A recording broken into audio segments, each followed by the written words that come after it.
Sous le très haut patronage de son Excellence le capitaine Ibrahim Traoré, président du Faso, chef de l'État, le parrainage de M. Idrissa Nassa, PDG du groupe Coris Banque International, le ministère de l'Environnement, de l'Eau et de l'Assainissement organise à Manga, dans la région du Centre-Sud, la 7e édition de la Journée nationale de l'arbre et le lancement de la campagne de reforestation 2025 sous le thème « Plantes médicinales, source de résilience sanitaire et climatique des communautés ».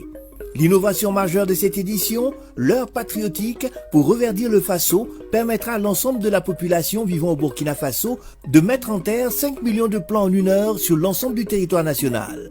Au programme de cette 7e édition, samedi 14 juin 2025 à 9 h, lancement officiel des bosquets à plantes médicinales par le président du Faso.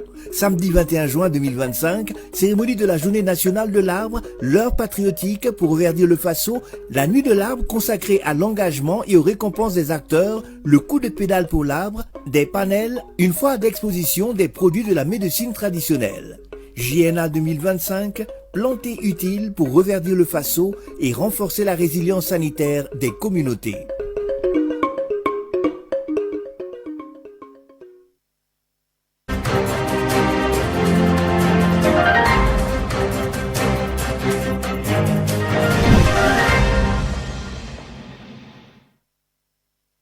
En titre ce soir, la 7e édition de la Journée nationale de l'arbre se tiendra le 21 juin 2025.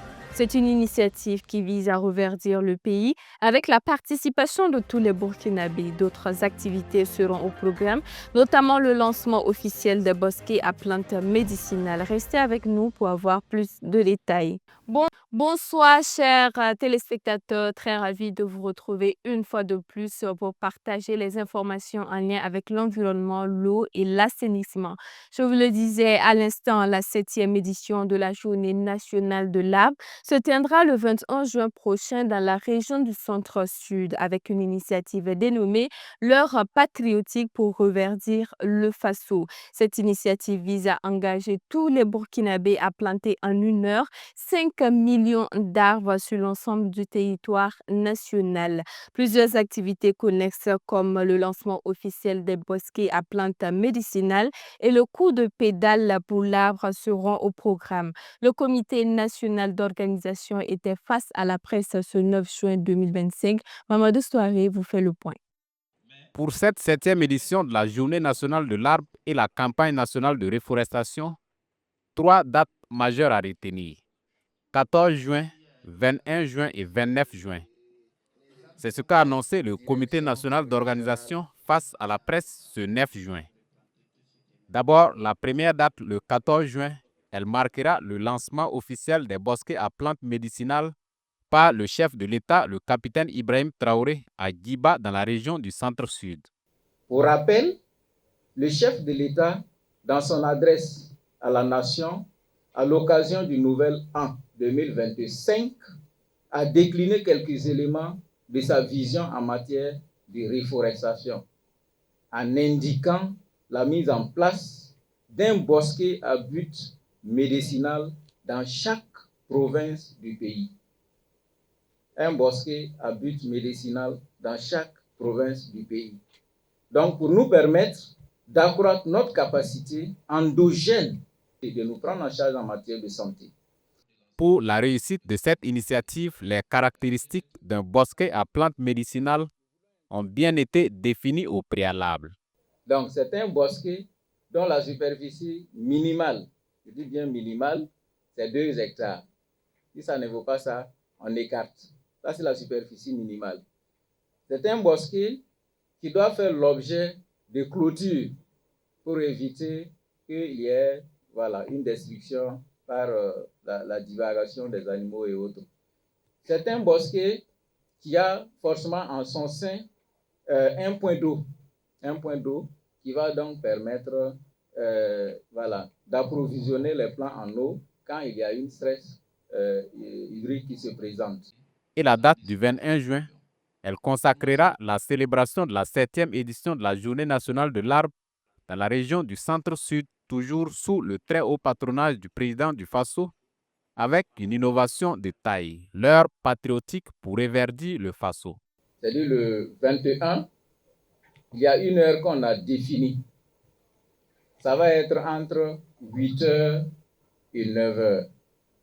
Entre 8 heures et 9 heures, le ministre nous engage et nous nous engageons pour la mise en terre de 5 millions d'arbres. C'est la première innovation.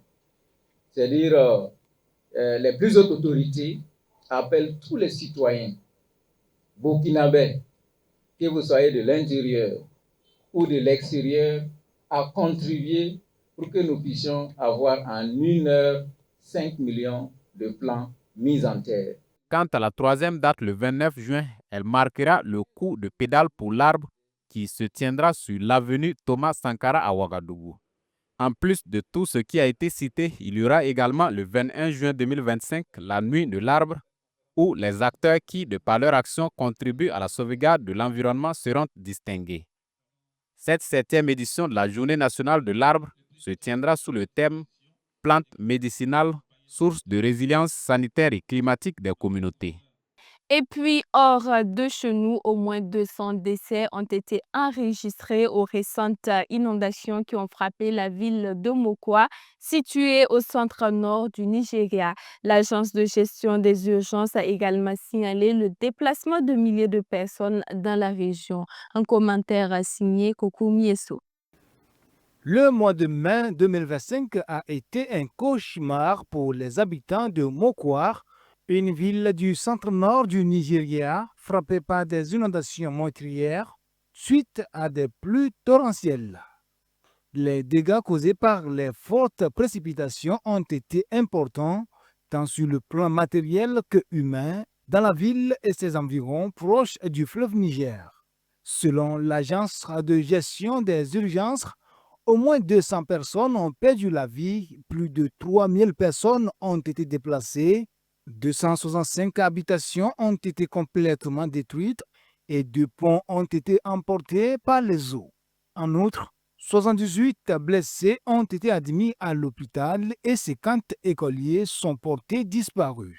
Les inondations sont un problème récurrent au Nigeria, causé principalement par des pluies abondantes et des infrastructures insuffisantes. Il faut également noter que le manque d'assainissement, la construction de logements le long des cours d'eau et le rejet de déchets dans les canalisations et les voies navigables exacerbent la situation.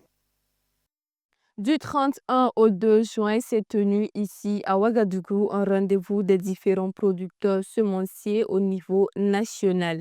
Une de nos équipes s'est rendue sur le site de l'INERA pour constater l'effectivité de la présence de la Direction de recherche environnementale et agricole du Sahel, une région agricole à caractéristiques particulières qui parvient tout de même à se faire une renommée dans la production agricole grâce à des semences céréalières propres à la zone.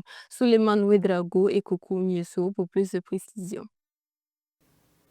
Ambiance d'un marché rural de céréales sur le site de l'Institut de l'environnement et de recherche agricole INERA.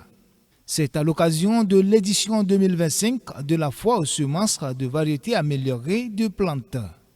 La Direction régionale de recherche environnementale et agricole du Sahel, notamment de la station de Kantari, qui n'a pas voulu se faire compter l'événement, est venue présenter une panoplie de semences améliorées. Les visiteurs ont donc eu l'occasion de voir des spéculations paysannes de tous ordres venues du Sahel. Vous savez que la région du Sahel, il y a 2 spéculations phares. C'est le niébé et c'est le mil. Voilà, donc nous avons essayé de mettre l'action sur ces 2 spéculations-là.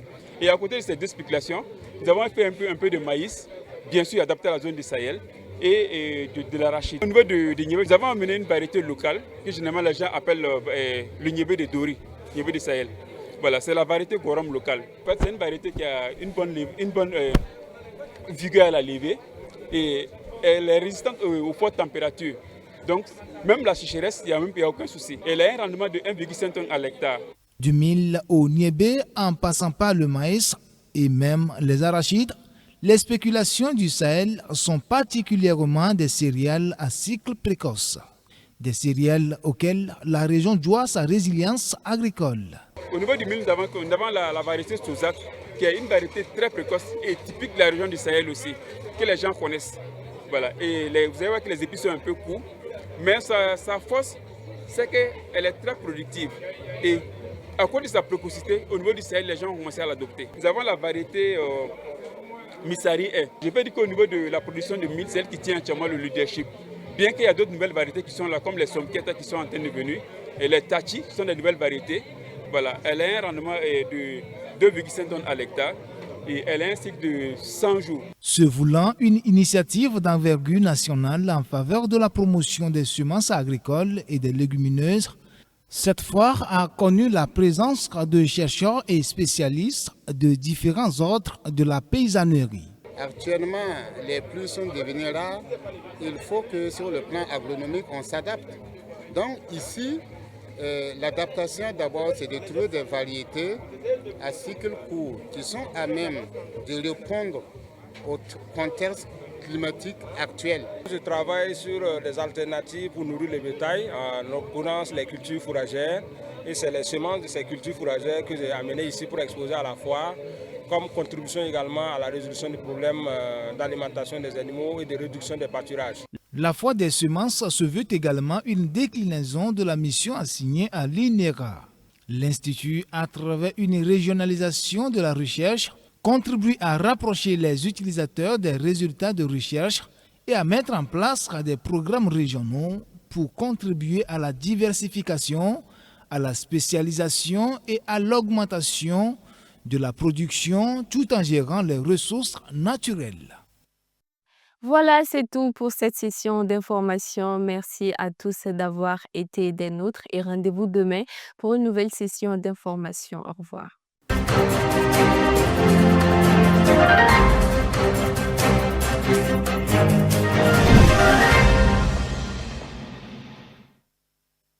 Le ministère de l'Agriculture, des Ressources animales et halieutiques lance à travers le projet de résilience et de compétitivité agricole PRECA des appels à manifestation d'intérêt pour adhérer au groupement d'intérêt économique GIE des comptoirs d'achat de fruits et légumes ainsi que de produits agricoles. Les comptoirs d'achat concernés sont ceux de Orodara, Kourouma et Houndé pour la région des Hauts-Bassins, Fara et Souri pour la région de la Boucle du Mouroun, Banfora, Sindou et Moussodougou pour la région des Cascades. Pour faire acte de candidature ou en savoir davantage sur cette initiative, veuillez visiter le site web du projet www.preca.bf ou sa page officielle Facebook pour consulter ou télécharger les appels à manifestation d'intérêt pour les GIE des comptoirs d'achat ainsi que les formulaires de candidature et les lettres d'engagement. Les dossiers de candidature au GIE des comptoirs d'achat susmentionnés sont recevables tous les jours ouvrables du 19 mai au 16 juin 2025 de 8h à 15h30 à l'unité de gestion régionale UGR du PRECA dans les 3 régions concernées. Le PRECA, l'assurance d'une agriculture performante.